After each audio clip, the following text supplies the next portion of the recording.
Assalamualaikum warahmatullahi wabarakatuh. Perkenalkan, saya Aditya Triani dengan NIM 10125219 dari kelas C625, program studi S1 Manajemen Digitek University. Dalam kesempatan kali ini saya akan menjelaskan tentang Marifatul Insan. Marifatul Insan ini adalah mengenali diri sendiri. Inti sederhananya adalah pahami siapa dirimu yang sebenarnya. Dan kalian pasti bertanya-tanya kan, kenapa sih kita ini ada di sini? Kita terbuat dari apa dan apa tujuan kita di dunia ini? Manusia itu terdiri dari dua unsur. Yang pertama itu jasad atau tubuh. Jasad ini adalah sisi kita yang bumi. Awalnya kita hanya saripati tanah, lalu melewati fase biologis di rahim ibu sampai akhirnya lahir.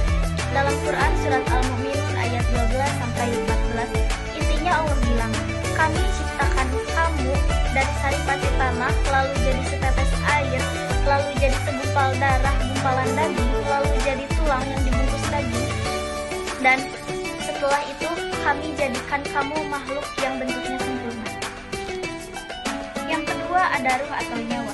Ruh ini adalah sisi langit kita yang membuat kita hidup dan mulia. Karena ruh ini adalah tiupan dari Allah Subhanahu wa Ta'ala, inilah yang membedakan kita dengan binatang.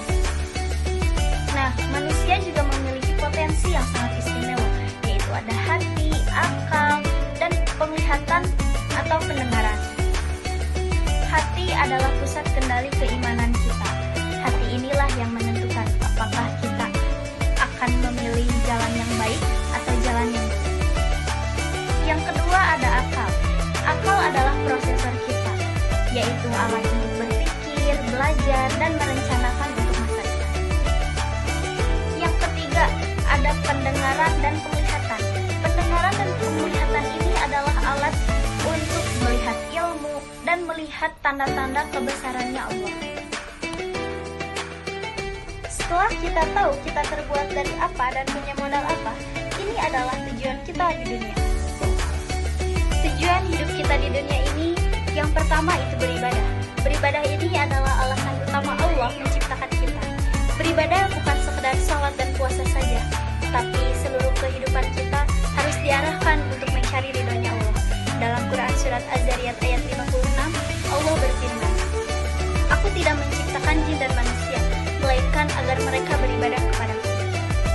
Yang kedua, yaitu menjadi khalifah. Kita diberi tanggung jawab oleh Allah untuk mengelola bumi, menjaga alam, dan menerapkan aturan Allah di kehidupan ini.